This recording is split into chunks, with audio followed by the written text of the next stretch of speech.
Yes, twongere tubaye ikaze mwese mudukurikiye aho muherereye hose. Nibisanzwe iyo kabiri umwanya tugiye kugaruka mu makuru abagezweho by'umwihariko abagezweho mu binyamakuru bigiye bitandukanye. Muri kumwe nanjye David nk'ibisanzwe mfatanyije na mugenzi wanjye Kamanzi Frank.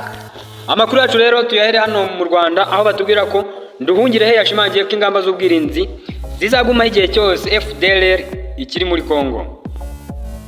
Minisitiri w'Ububanyi n'Amahanga Nduhungirehe Olivier yashimangiye ko ingamba z'ubwirinzi z'u Rwanda u Rwanda rwashyize ku mupaka zizagumaho igihe cyose umutwe w'iterabwoba wa FDLR uzaba ukiri mu burasirazuba bwa Repubulika Iharanira Demokarasi ya Kongo.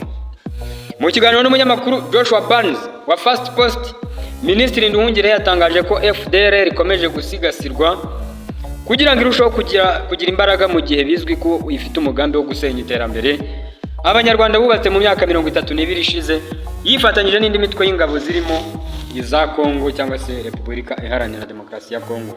Ati ariko ikibazo dufite nuko hirya y'umupaka abakoze jenoside interahamwe ariko n'abasirikare bambuka umupaka nibambuwe intwaro n'ingabo z'umuryango w'abibumbye zihakorera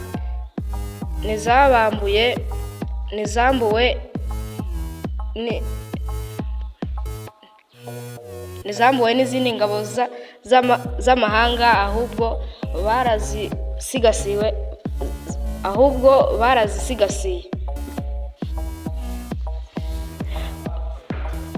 bahawe ubufasha kugeza n'aho binjizwa mu ngabo za RDC.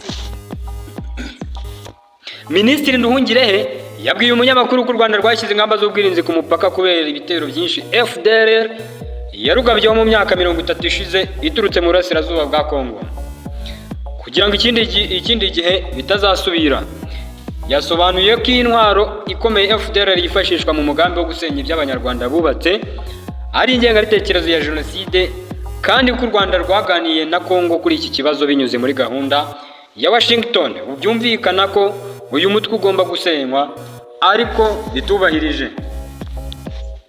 Minisitiri Nduhungirehe yavuze ko aho gusenya FDLR kugira ngo u Rwanda rukureho ingamba z'ubwirinzi rwashyize ku mupaka leta ya Repubulika Iharanira Demokarasi ya Kongo yahisemo kurenga ku gahenge igaba ibitero by'indege z'intambara na drone ku birindiro bya AFC M23 no ku Banyamurenge mu ntara ya Kivu y'Amajyepfo.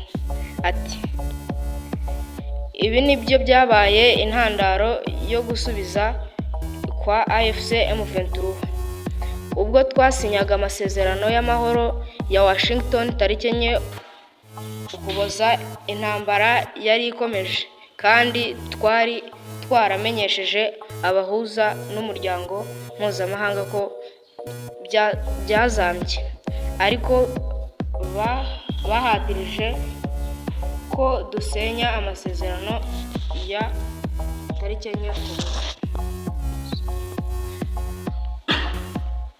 Yagaragaje ko u Rwanda rwasenywe bikomeye na jenoside yakorewe abatutsi mu mwaka w'1994 bityo ko iyo ryumvisha ingengabitekerezo ya jenoside mu gihugu cy'abaturanyi abarimo abayobozi muri Kongo bakita abatutsi inyenzi n'udukoko rubifata nk'ikintu gikomeye cyane kuko ibintu nk'ibyo byabaye no mu 1994. Yakomeje agira ati tubifata nk'ibintu bikomeye kubera ko ibyatubayeho muri 1994 kubera ko byatubayeho muri 1994 bitazasubira. Tuzi uko byabaye, turabizi ko umutekano wacu bangamiwe n'ingabo ziri hafi y'umupaka wacu.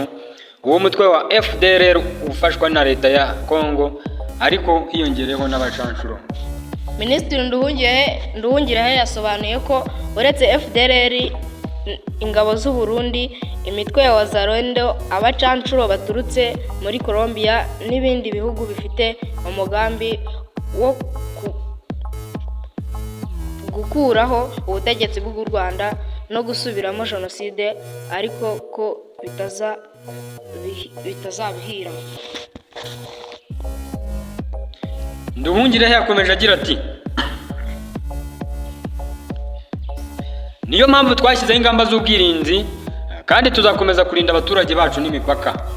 tariki ya 2 Werurwe Amerika yafatiye ingabo z'u Rwanda na bamwe mu bayobozi bakuru bazi ibihano ibashinja kurenga ku gahenge muri teritwari ya Uvira. Ibi bihano bikomoka ku cyemezo AFCM 23 yafashe cyo gufata umujyi wa Uvira igamije kuburizamo ibitero bya Kongo kuri AFCM 23. Minisitiri Nduhungirehe yagaragaje ko nubwo Amerika n'umuryango mpuzamahanga muri rusange byamaganye ifatwa rya Uvira, habayemo kutita ku kibazo cyose ngo harebwe impamvu AFCM 23 yafashe iki cyemezo n'uburyo leta ya Repubulika Iharanira Demokarasi ya Kongo yakomeje kurenga ku gahenge. Yashimangiye ko ibihano Amerika yafatiye ingabo z'u Rwanda n'abofisiye bidashobora gukemura amakimbirane AFCM 23 y'abanyekongo ifitanye na leta ya Repubulika Iharanira Demokarasi ya Kongo, kuko igihe cyose ikibazo kidakemuwe guhera mu mizi yacyo kigenda kigaruka. Yes, akaba rero ari uku byifashe hano kuri Minisitiri Ambasaderi Olivier Nduhungirehe agira ibyo atangaza kabisa. Yes, tuve hano mu Rwanda tujye muri Amerika, aho Perezida Donald Trump yaciye amarenga yo gutera Cuba nyuma ya Iran. Perezida wa Leta Zunze Ubumwe za Amerika Donald Trump yaciye amarenga yo kugaba ibitero kuri Cuba nyuma ya Iran. Yabigarutseho mu kiganiro yagiranye n'abanyamakuru, aho yavuze ko ari ikibazo cy'igihe gusa kandi ko mu gihe cyaba cyahindutse ibitero byo kuri Iran birangiye bazerekeza amaso kuri Cuba. Yagize ati, turashaka kurangiza ibi mbere na mbere, ariko nacyo Cuba ni ikibazo cy'igihe gusa. Abantu baraza gusubira kuri Cuba. Umubano wa Cuba na Amerika ntabwo umeze neza, kuko mu mpera za Mutarama 2026 Perezida wa Leta Zunze Ubumwe za Amerika Donald Trump yatangije ibihe bidasanzwe biha igihugu cy'ububasha bwo kwibasira Cuba, harimo no guhana ibihugu byose bizayoherezamo ibikomoka kuri peteroli. Hasi witeka rigena n'uburyo Amerika ishobora gushyiraho imisoro ihanitse cyane ku bicuruzwa bituruka mu gihugu icyo ari cyo cyose kizajya cyohereza peteroli muri Cuba mu buryo butaziguye cyangwa buziguye. Ibintu byakomeje kudogera. Ibigo by'ubwikorezi bwo mu kirere bibura amavuta, abakoreshaga imodoka bisunga amagere byose bitewe n'ibura ry'ibikomoka kuri peteroli. Mu byo Amerika ishinja Cuba harimo kuba yarakiriye ikigo kinini kirusha ibindi cy'igisirikare cy'Uburusiya gikora ubutasi hanze yabwo, ndetse no guha uburenganzira udutsiko tw'abakora iterabwoba kuhakorera. Ikindi Amerika iri kuziza Cuba ngo ni uko ikwirakwiza ingengabitekerezo